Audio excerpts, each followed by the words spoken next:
recordando un poco las prédicas anteriores, los mensajes anteriores. Yo siempre trato de mantener una conexión, como que un hilo conductor, de que Dios no trae su mensaje porque sí, ¿no? Que todo tiene su causalidad, de que no es en vano de que predique un tema un cierto sábado, otro sábado. Y recordaba desde aquella vuelta que di el mensaje que hablaba acerca de los discípulos. Después Mauro hablaba de rendirse. Después también pude hablar yo de la dependencia del Espíritu Santo, de vivir una vida en la cual permanece en el Señor.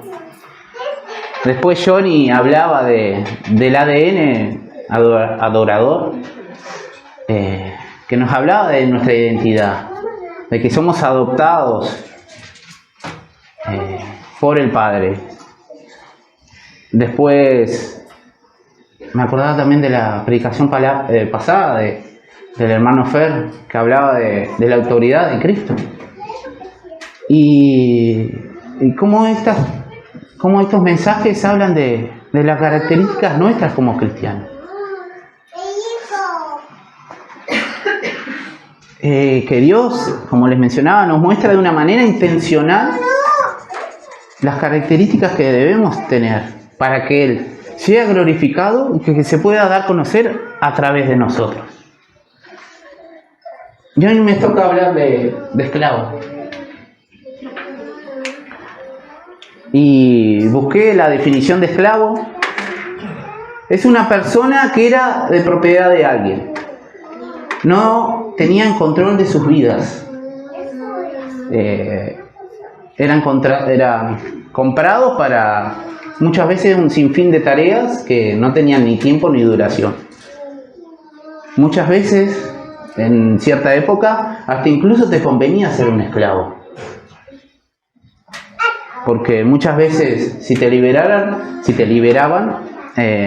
capaz tu vida no mejoraba y no tendrías acceso a otros recursos, en lo cual lo podías conseguir siendo un esclavo de alguien. En griego es la palabra doulos.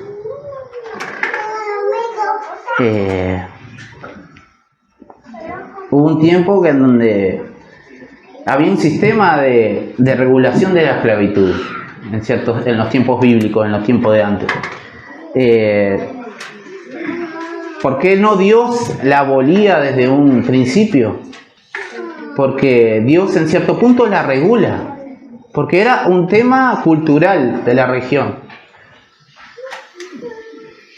En cierto sentido, Dios usa esta problemática para hacer un cambio en la vida de las personas. En un tiempo se desregularizó la esclavitud y se prohibió. Pero en esa época, como en todo el Antiguo Testamento, Dios hace como ciertas regulaciones para no maltratar a la vida del esclavo.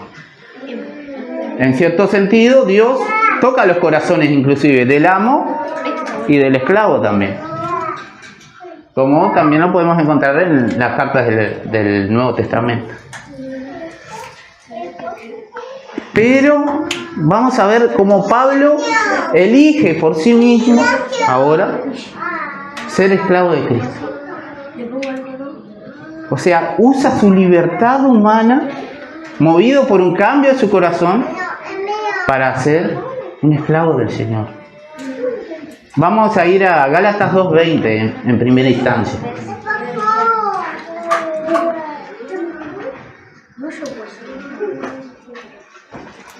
Un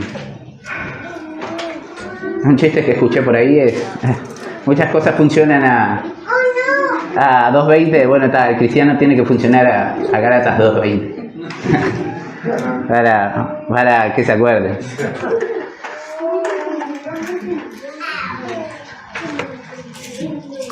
Pero antes de entrar a lo que es el pasaje, debemos recordar en dónde está este texto, en dónde está en su contexto. Tenemos el contexto de la carta de los Gálatas, que fue escrita para judíos que creían en Cristo, pero enseñaban que Él no era suficiente. Que Cristo salva, pero también tenías que cumplir la ley. Tenés que guardar ciertas prácticas para ser aceptado por Dios. Todo esto era lo que imponían los judíos, porque decían que Cristo no era suficiente para alcanzar la salvación del Señor. Tenés que circuncidarte, muchos decían. Se mezclaba gracia con obras para obtener el favor de Dios.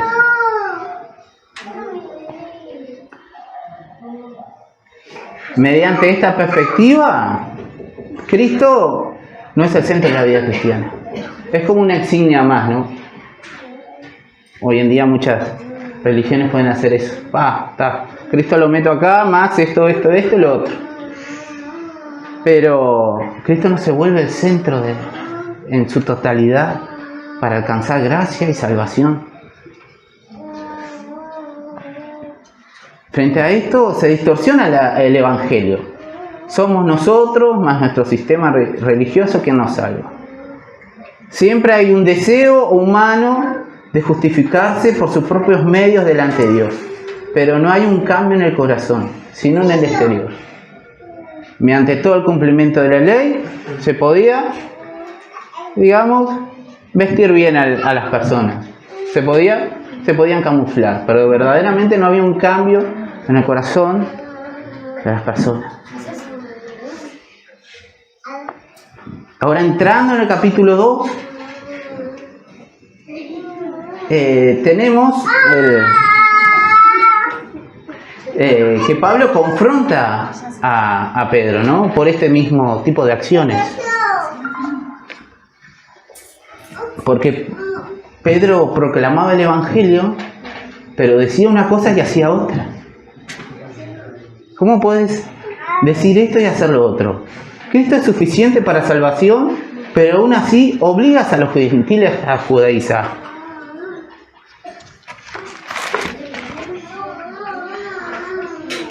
Pablo le dice a Pedro, el Evangelio está en juego.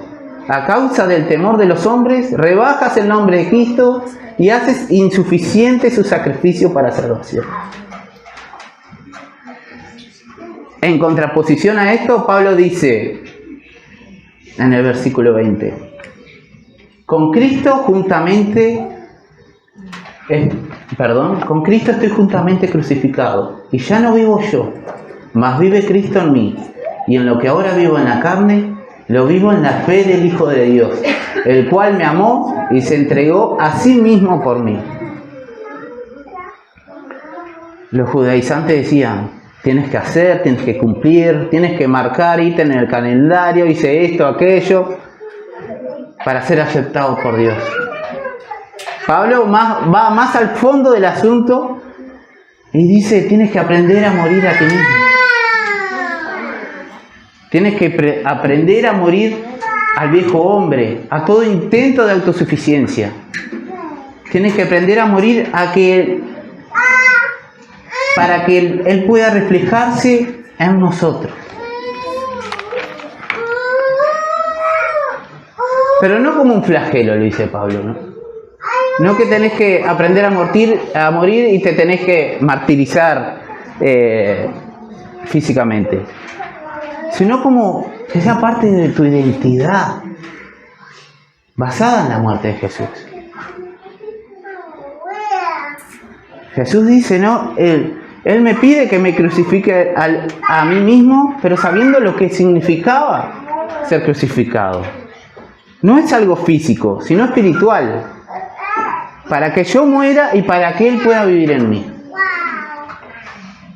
Haciendo síntesis de esto, de lo que hemos hablado, ya no podíamos hacer nada para agradar a Dios. Era necesario y es necesario que Cristo se glorifique en nosotros. Pero a través de eso tiene que haber un negarse a nosotros mismos. Desmenuzando el versículo dice, ya no vivo yo. Me destrono para que Él viva en mí. Ya no vivo yo. Otro toma el lugar en mi vida. Como Salvador y Señor.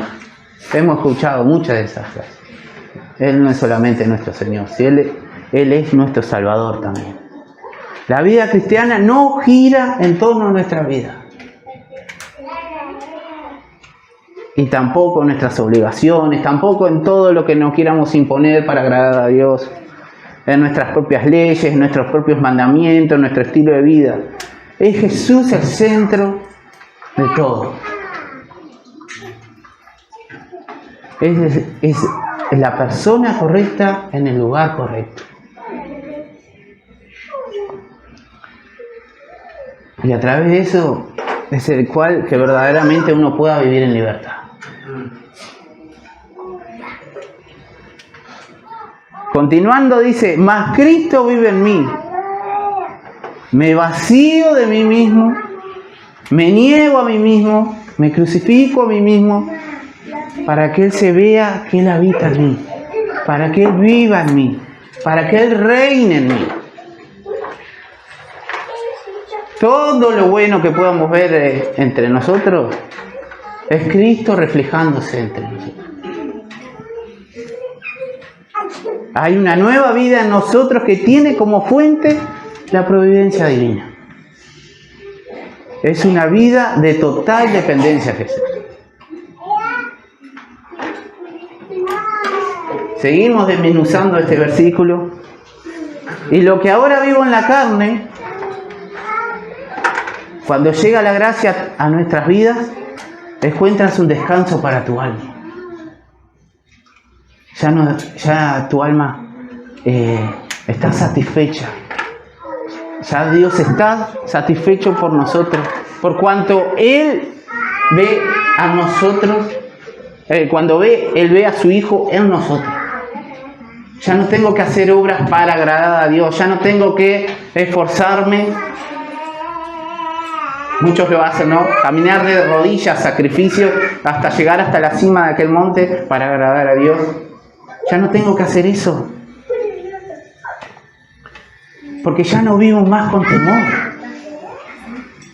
de no ser aceptado por Dios. Sino que descanso en lo que Jesús hizo. Y conforme a esto vivo una vida totalmente a la que vivíamos antes. Esto no es una licencia para pecar, ni esto es una licencia para vivir como un fariseo.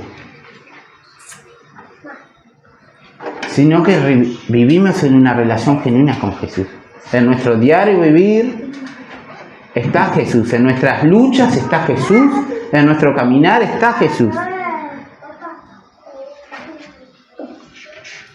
Seguimos un poquito más, dice, lo que vivo en la fe, lo vivo en la fe del Hijo de Dios. No es un evento puntual en la historia, sino que es algo vivo todos los días, en constante dependencia, porque siempre mi corazón va a luchar con el deseo de independizarse de Cristo y ganarse por sí mismo la salvación.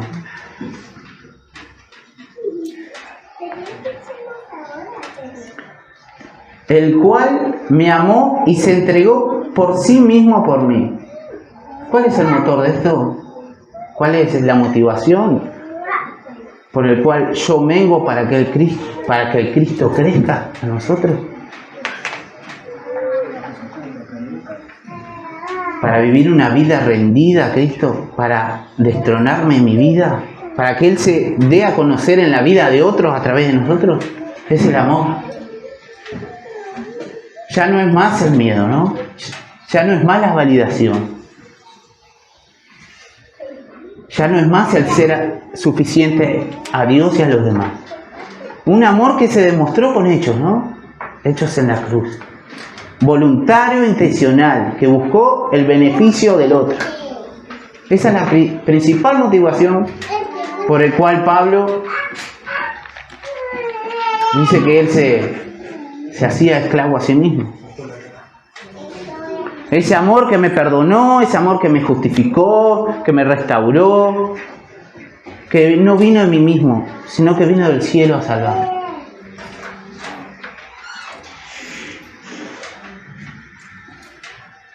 Pero volviendo al texto, voy a hacer un hincapié un poquito más. Dice, ya no vivo yo. Y ahí está donde yo lo voy a relacionar con el concepto de esclavo.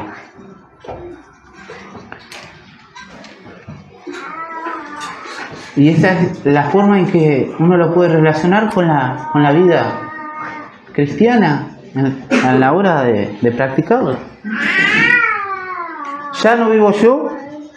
Jesús no es solamente nuestro Salvador, sino que es nuestro Señor. Por cuando Él es Señor, yo soy su esclavo, soy su siervo. Somos sus esclavos, somos sus siervos, por cuanto Él es Señor de nuestra vida.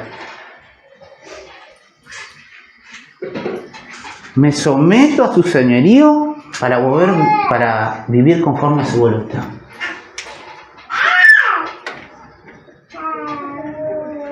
En contraste al de hoy en día, muchos quieren vivir como apóstoles, ¿no? Hoy en día, cuanto más cargos tengas dentro de la iglesia, mejor, ¿no? Cuanto más prestigio tengas, mejor. Cuanto más llenes tu currículum dentro de la iglesia, mejor. Pero pocos quieren vivir como esclavos del Señor. Esas personas que capaz que nunca se nombran, ¿no? Tal vez son los que más hacen.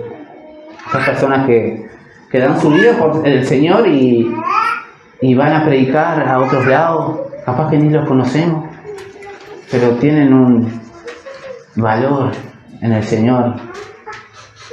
Solo Dios sabe. Pero podemos estigmatizar la palabra esclavo como algo negativo.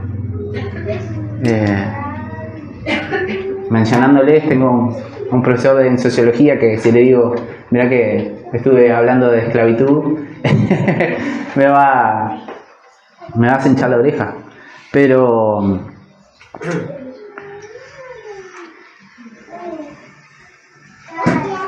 lo podemos hablar como algo negativo, como algo normalmente inaceptable, y mucho menos hoy en día. Porque hoy en día que se habla tanto de la libertad, hoy en día que cada uno decide ser lo que quiere ser, hablas hoy de ser esclavo del Señor, y te están diciendo, te están llenando la cabeza, te están lavando el cerebro.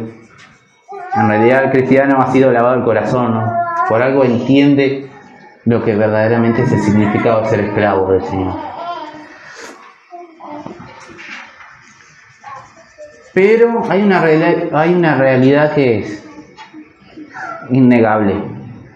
Todo el mundo es esclavo de alguien, todo el mundo es esclavo de algo.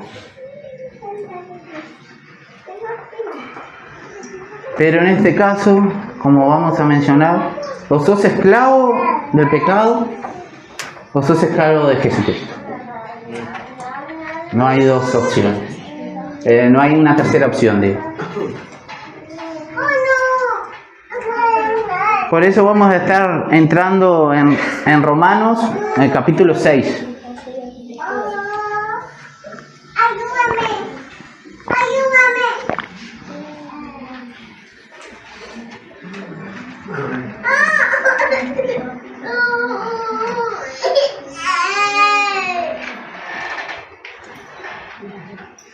Siempre a mí me gusta contextualizar el texto, siempre a mí me gusta mencionar inclusive los capítulos anteriores para tener un mayor panorama de lo que estamos leyendo. No es solamente tener un versículo aislado, un capítulo aislado, sino que tengamos un capítulo adentro de un libro, ¿no? Que es la carta de los Romanos, ¿no? Y tengo 5 capítulos anteriores y después tenemos más capítulos hacia adelante, pero en los primeros capítulos la verdad es una carta doctrinal muy fuerte, la columna vertebral de la iglesia.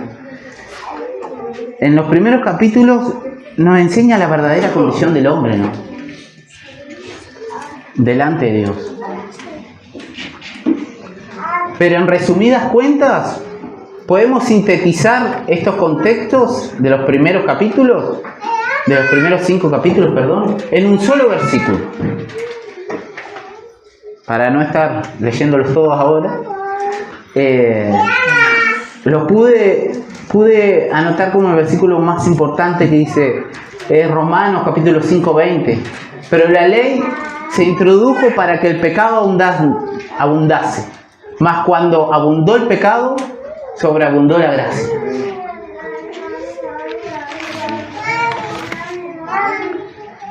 ¿Qué nos describe en los primeros capítulos de la carta de los Romanos? Que el mundo estaba bajo el dominio del pecado. Cuando Adán y Eva desobedecieron a Dios, el pecado gobernó el mundo. Y es algo que es heredado por todos. Pasó de generación a generación. Por ende, nadie puede alcanzar el favor de Dios, por cuanto todos pecaron y estamos destituidos de su gloria.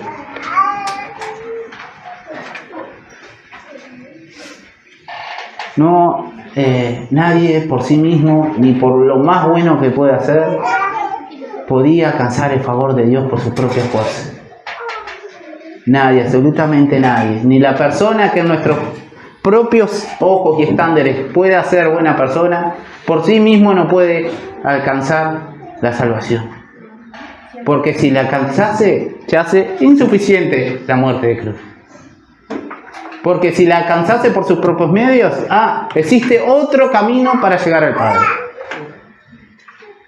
Si la alcanzase por sus propios medios, harían entonces 2 verdades. La verdad que dice la Biblia y la verdad que dice esa persona para alcanzar la salvación.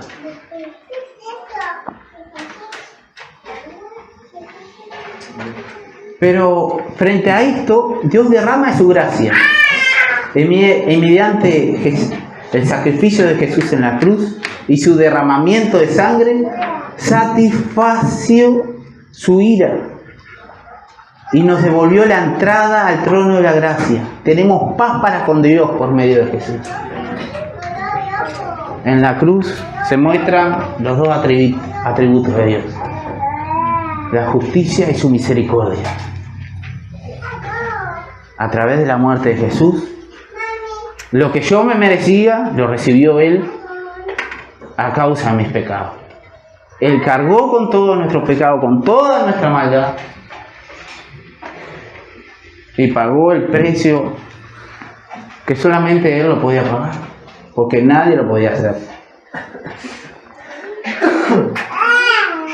Pero, desmenuzando un poquito este versículo, mediante la ley podemos ver nuestra condición de pecador delante de Dios. ¿Para qué era necesaria la ley? La ley no transformaba a nadie, pero sí mostraba el corazón corrupto del hombre. Sí mostraba las deficiencias del hombre. Sí mostraba lo que el hombre no quería ver de sí mismo. Era pecador.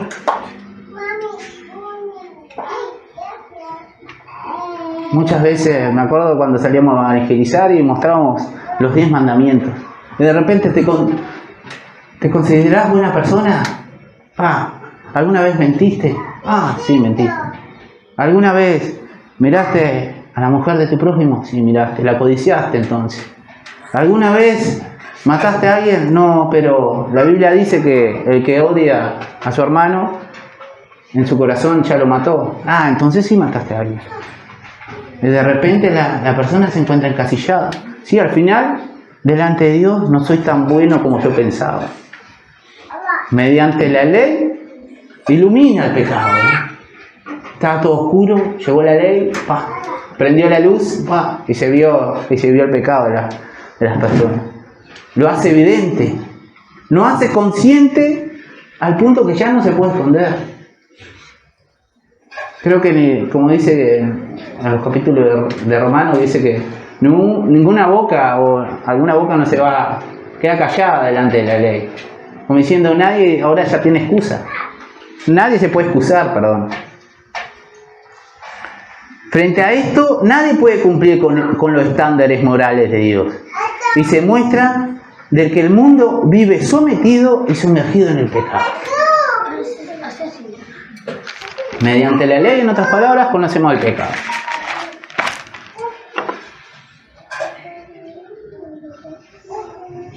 Pero frente a esto,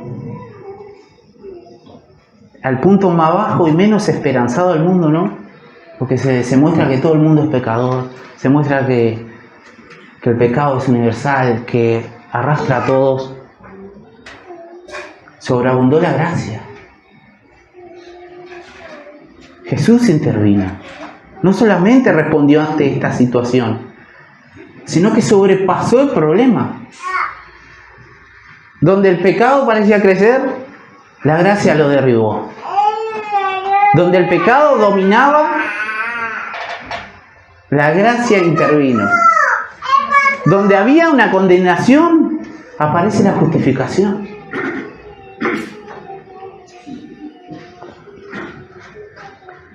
Ahora sí, entrando al capítulo 6, nos aclara nuestra situación antes que la gracia nos alcanzase.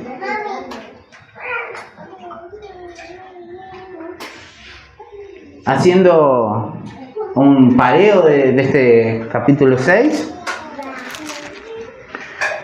estábamos muertos en pecado. Estábamos muertos en pecado. Cristo resucitó de los muertos y nos dio vida juntamente con Él. Estas cosas las habla en el capítulo 6. Si tengo una nueva vida, ¿no? Si tenemos ahora una nueva vida, debemos de caminar de una manera diferente a lo que vivíamos antes.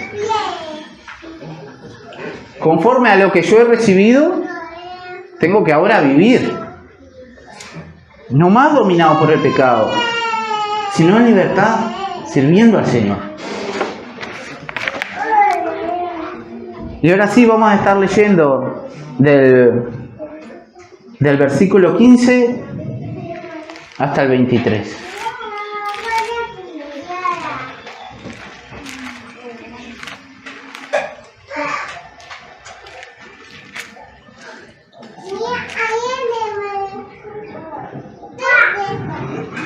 Amén. Yo tengo acá como título Siervos de la Justicia.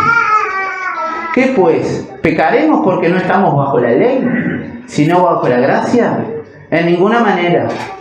¿No sabéis que si os sometéis a alguien como esclavos para obedecerle, sois esclavos de aquel a quien obedecéis, seas del pecado para muerte, o sea, de la obediencia para la justicia? Pero gracias a Dios que aunque erais esclavos del pecado, habéis obedecido de corazón aquella forma de doctrina a la cual fuisteis entregados, y libertados del pecado, viniste a ser siervos de la justicia.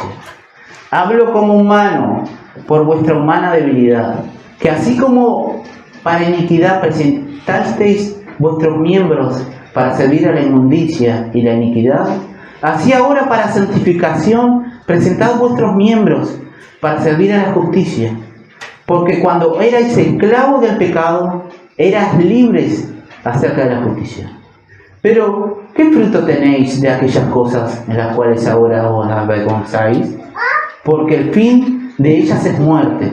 Mas ahora que habéis sido libertados del pecado y hechos siervos de Dios, tenéis por vuestro fruto la santificación y como fin la vida eterna. Porque la paga del pecado es muerte, mas la dávida de Dios es vida eterna en Cristo Jesús, Señor nuestro. Amén. Amén.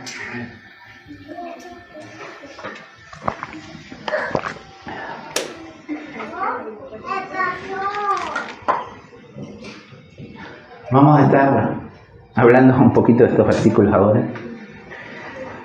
Y ahora vamos a estar hablando del versículo 15. Dice, ahora que no estamos bajo la ley, no quiere decir que no que vivamos conforme a como queramos. Muchas iglesias, denominaciones viven en libertinaje, ¿no? ¿Por qué? Abusan de la gracia. Y Pablo dice, ¿seguiremos pecando? ¿Seguiremos viviendo como no haber conocido la gracia del Señor?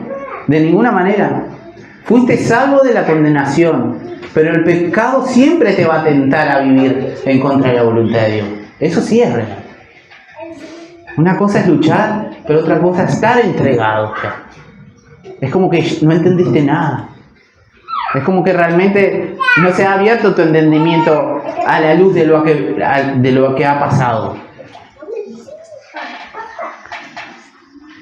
Vivimos en un cuerpo caído, en un mundo caído, pero la gracia nos alcanzó. Y cuando la gracia te alcanza, no te deja igual.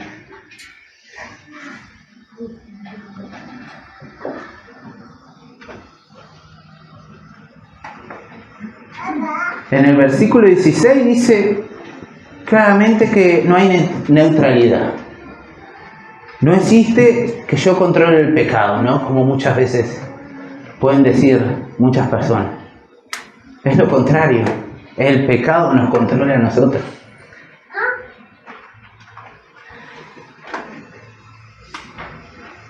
El pecado te puede dominar para muerte o el Señor te domina para obedecerlo en justicia.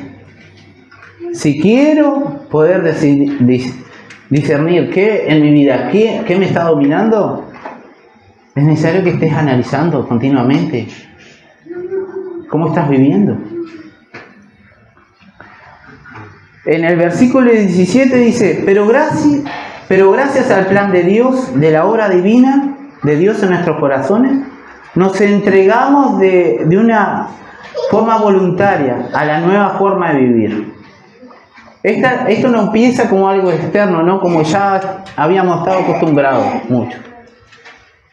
Muchos pueden llegar a la iglesia, muchos se pueden cambiar las ropas en cierto sentido, muchos se pueden hermosear, pero realmente el ser esclavo del Señor es un cambio primeramente interno.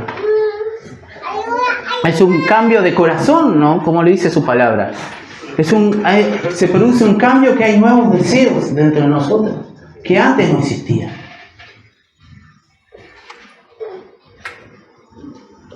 En el versículo 18 dice que éramos esclavos del pecado y Jesucristo pagó el precio de nuestra redención. Y libertados del pecado, vinisteis a ser siervos de la justicia. Cambiamos del Señor. Eso es real.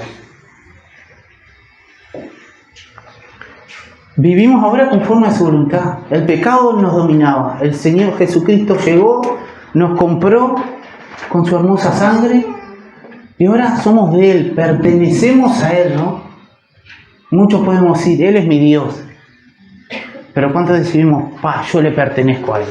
Y Señor, hacé con mi vida lo que tú quieras. Esto no es independencia, ¿no? No es que el Señor te cortó tus cadenas de libertad y te dejó libre. No, esto es todo lo contrario. Esto es total dependencia de Él.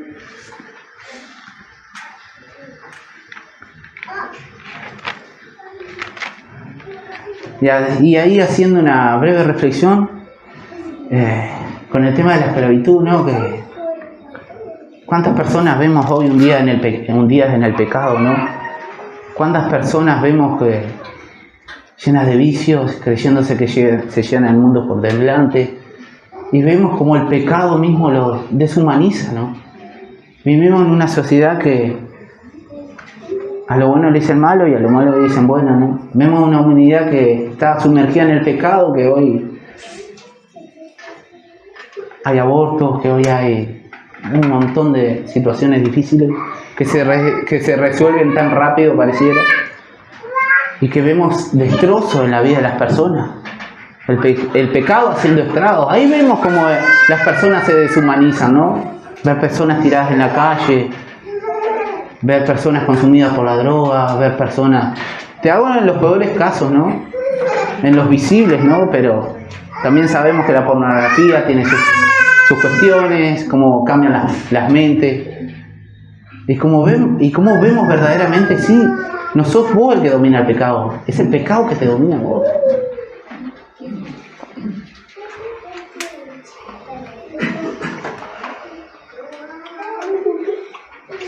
Seguimos un poquito más. Y es otra cosa de las cruciales para entender que nosotros no nos liberamos a nosotros mismos. No fue que decidimos nosotros liberarnos del pecado, sino que Jesús, a través de su preciosa sangre, nos compró para Él.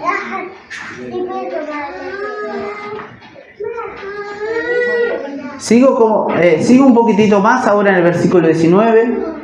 Pablo hace esta comparación, ¿no? Dice, hablo con humano por vuestra humana debilidad. Pablo hace esta comparación de esclavos para que podamos entender en términos simples. Así como antes te entregabas al pecado sin freno y sin control, ahora entrégate al Señor con la misma entrega, pero con un control y con un propósito. Elegías con diligencia pecar, ¿no? Muchas veces. Ni lo pensabas ni te cuestionabas. Ahora elige con diligencia presentarte delante del Señor para que Él te santifique y le sirvas para justicia.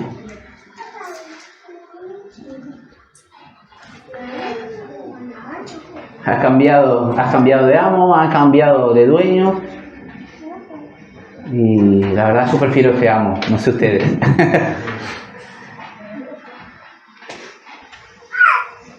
Ahora vamos a leer el versículo 20 Dice, porque cuando eras esclavo del pecado, eras libre acerca de la justicia. En la ignorancia de vivir en la esclavitud del pecado, eran libres de hacer lo correcto. Pero en esa ignorancia no hace que el pecado desaparezca, ¿no? Yo no sabía. Todos sabemos lo que está bien y lo que está mal. Está escrita en nuestros corazones la tabla de la ley, ¿no? Nadie se puede justificar. Sino que me hace pensar por quién ahora tengo que vivir. Ya bastó el tiempo por cuando vivía bajo la influencia del pecado para hacer lo que no era agradable delante de Dios.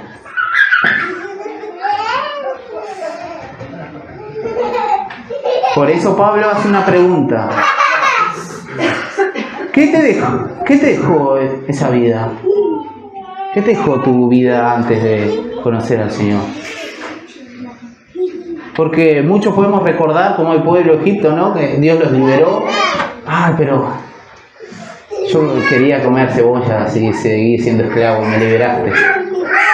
¿Qué te dejó tu vida pasada antes de conocer al Señor? Vergüenza, ¿no? Culpas, vacío, con consecuencias muchas veces irreparables. Y no era solo que te hacía mal a vos, sino que ibas a terminar peor. No solamente vos, sino que los que te rodean también. El pecado siempre tiene como fin la muerte, tanto espiritual como física, ¿no? Espiritual, por cuanto existe una separación de Dios, aún pensando que lo puedo estar siguiendo. Y física, porque cuántas personas hemos visto por consecuencias del pecado en sus vidas morir.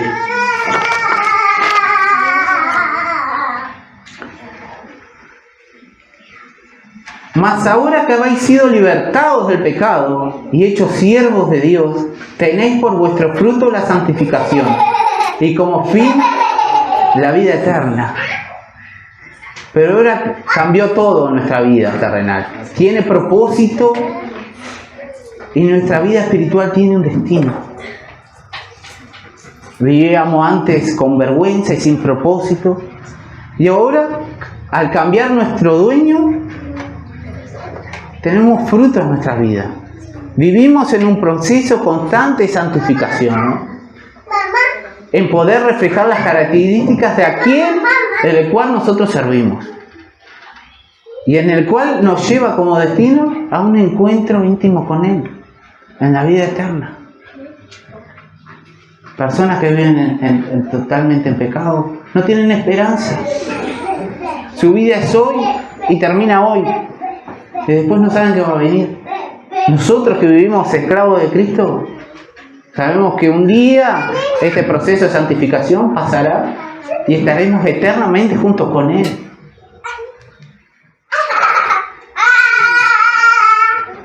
Y ahora llegando al último versículo, muy conocido también, vamos a estar leyéndolo, porque la paga del pecado es muerte, mas la dádiva de Dios es vida eterna en Cristo Jesús nuestro Señor. El pecado paga, ¿no? El pecado devuelve, el pecado remunera con la muerte, produce destrucción. Pareciera que cuando te dominaba el pecado hacías lo que querías y no pasaba nada. Muchas veces pensaba que explote todo, no pasa nada. Muchas veces vivías con esa mentalidad todo el tiempo. Pero en su tiempo llegaban las consecuencias. Disfrutá de hoy del placer, te dicen, mañana lo vas a pagar. O eran las consecuencias terrenales, o en su tiempo te llegaba la justicia de Dios en el juicio final. Cuando sos esclavo del pecado, vivís en completa separación de Dios. Y por consiguiente, morís en esa misma condición. Toda tu vida no lo deseaste a Dios porque querías el pecado, para hablarlo mal y pronto. Bueno, Dios te va a dar lo mismo en la vida eterna. Una vida sin Él.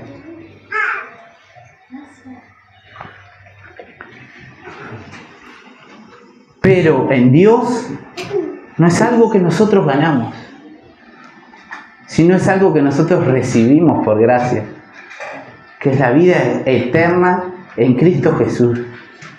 Es una vida que se manifiesta ahora y no cuando esté del otro lado de la gloria. Porque lo relacionamos mucho con Juan, que dice, y esta es la vida eterna, esta es la vida eterna, que te conozcan a ti, al único Dios vivo y verdadero, y a Jesucristo en el cual has enviado. La vida eterna, ese regalo de Dios, empieza hoy.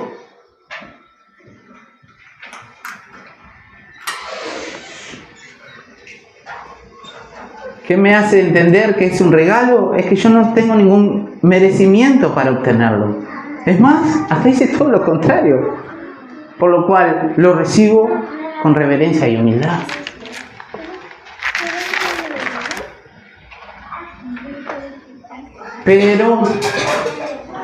Pero aún así, el pecado siempre va a querer enseñorearse de nosotros. Porque aún vive en nosotros. Vivimos en un cuerpo caído, vivimos en un cuerpo que siempre va a tentarnos, a influenciarnos, a seducirnos, a inclinarnos a hacer lo incorrecto. Pero ¿cómo hago para no caer en la tentación? Volvamos al versículo 17.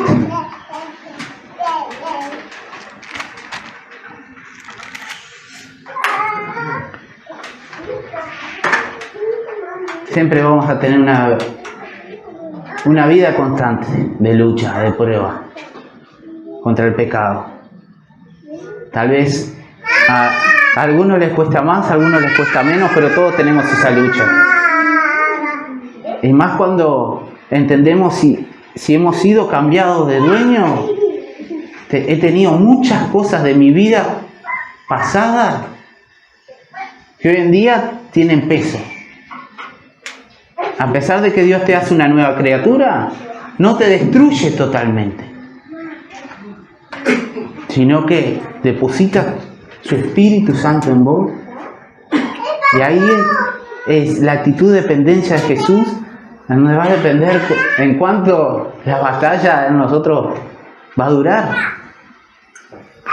Pero vamos a estar recordando un poquito, obedeciendo de corazón. Como cantábamos recién, ¿no? Jesús es nuestro libertador.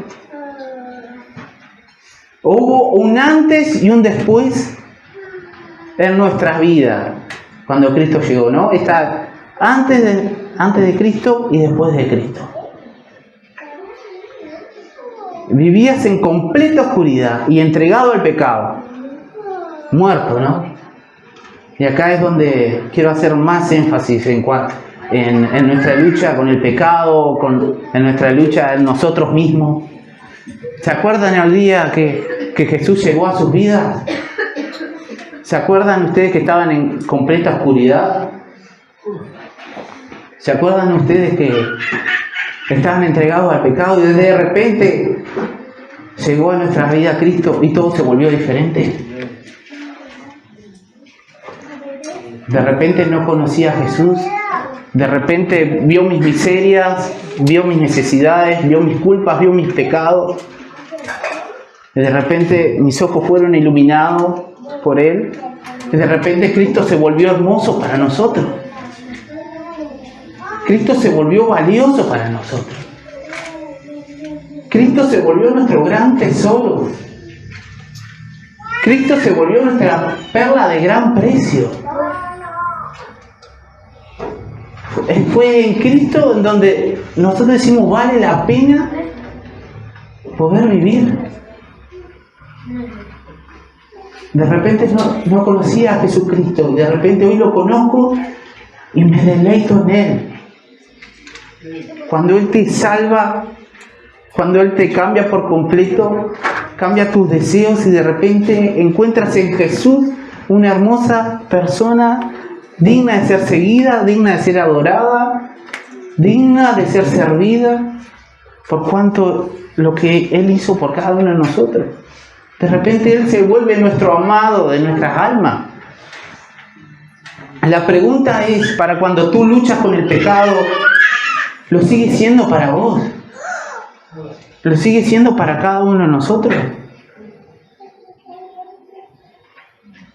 Porque no fue un momento puntual en hace 10 años o toda la vida cristiana que tú lleves adentro de la iglesia, sino que hoy en día Cristo sigue siendo valioso para ti. Porque una de las cosas que hace el pecado en cada uno de nosotros es cegarnos, entenebrecernos mucho, es llenarnos de oscuridad. Pero en esa lucha que tengo, necesito verlo a Jesús glorioso como el primer día que Él nos salvó.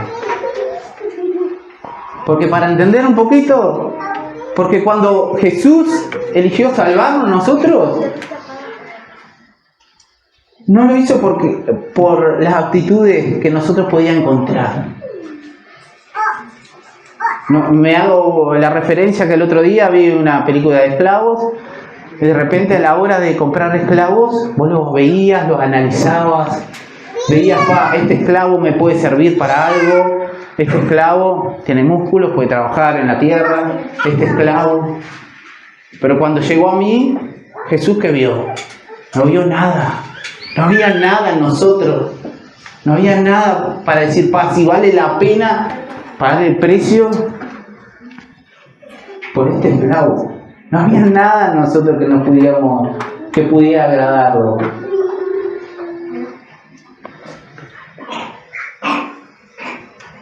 Es más, era el más ineficiente de todos los esclavos. No teníamos valor, no teníamos precio. Pero aún así, Él pagó el precio por nuestra redención. El valor que ahora encuentro, el valor que ahora tengo, es en Cristo. Mi identidad ahora es en Cristo. Ya no soy yo lo que era, porque me relaciono de una manera diferente con nuestro Señor, en base a agradecimiento y amor. Ya no lo servimos por temor a que nos maltraten. Ya no servimos a Jesús por temor a no ser suficiente, sino que está basada en una relación de amor, de gracia, de misericordia. No es una relación forzada con el Señor la que tenemos, sino que se da naturalmente por cuando permanezco en Él. Pablo dice en el capítulo 7, pero ¿qué hago cuando... Pero ¿qué hago cuando le doy el lugar al pecado en mi vida que no le pertenece? ¿Qué hago cuando el pecado se enseñorea a mí? En esta lucha real, en donde el pecado ya no es mi dueño, pero busca con insistencia todos los días ir en contra de su voluntad. En esta lucha de querer hacer lo bueno y no poder hacerlo, Pablo me afirma: ¿quién me librará de este cuerpo de muerte? Y la respuesta misma la encontramos un versículo más. Gracias doy a Dios por Jesucristo nuestro Señor. Si has cambiado de dueño y no te has dado cuenta, si el pecado se ha enseñorado de ti, la solución no está en vos. La solución no está en tu familia, no está en nadie conocido. La solución está en Jesucristo. Gracias damos a Dios por Jesucristo nuestro Señor. Como cantábamos recién, Él es nuestro libertador. Él es el que rompió nuestras cadenas. No podemos liberarnos nosotros mismos, sino que tienes que ir una y otra vez en dependencia a Jesús para que Él te perdone, te restaure y lo puedas ver lo glorioso y digno de ser seguido una vez más.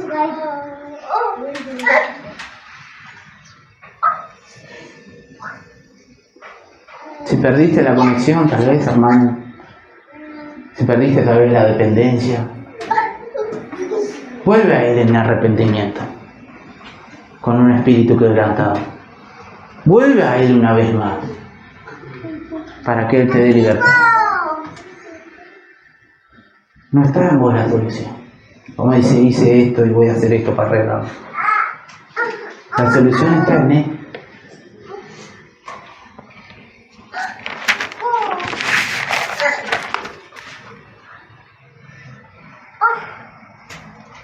Y para poder estar terminando, voy a dar solamente un ejemplo práctico que podemos encontrarlo ahí en Juan, ¿no? Muy conocido, Juan 8, 31, 32.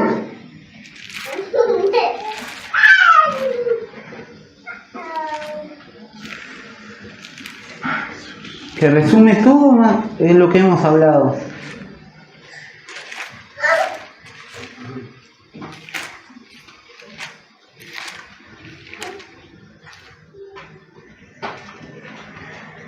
Si vosotros permaneciereis en mi palabra, seréis verdaderamente mis discípulos, y conoceréis la verdad, y la verdad los hará libres.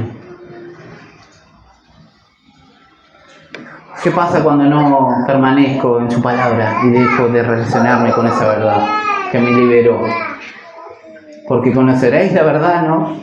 La verdad no es un concepto práctico que lo podamos aprender, sino que es una persona. Y esa persona es el Señor Jesús. Es una persona en la cual nos podemos relacionar cada uno de nosotros.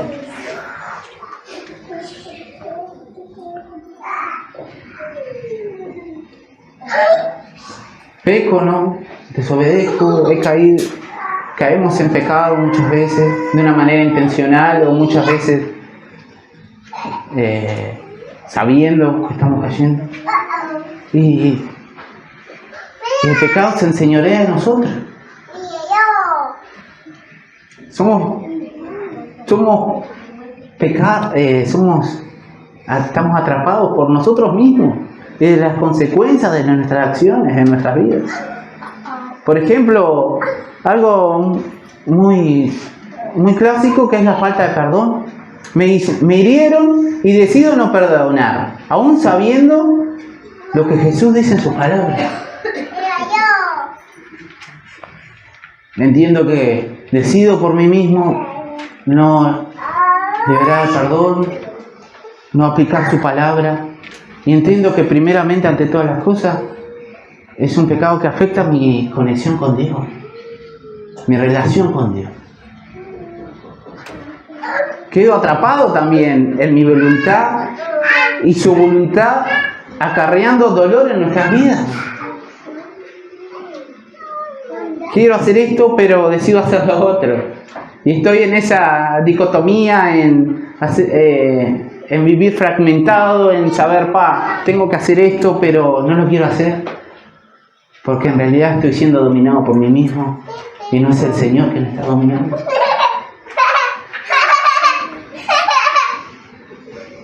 El corazón se endurece, entra en la autojustificación, engañado por el pecado y viviendo siempre con la razón.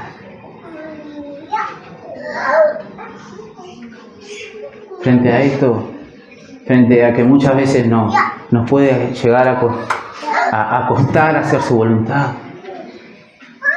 vean a Dios glorioso, vean a Jesús como quien es el libertador en nuestras vidas. Porque el pecado nos enceguece muchas veces. Y sobre todas las cosas no nos hacen ver lo glorioso que es nuestro Señor. Amén, hermano. Hasta acá iba la palabra de hoy.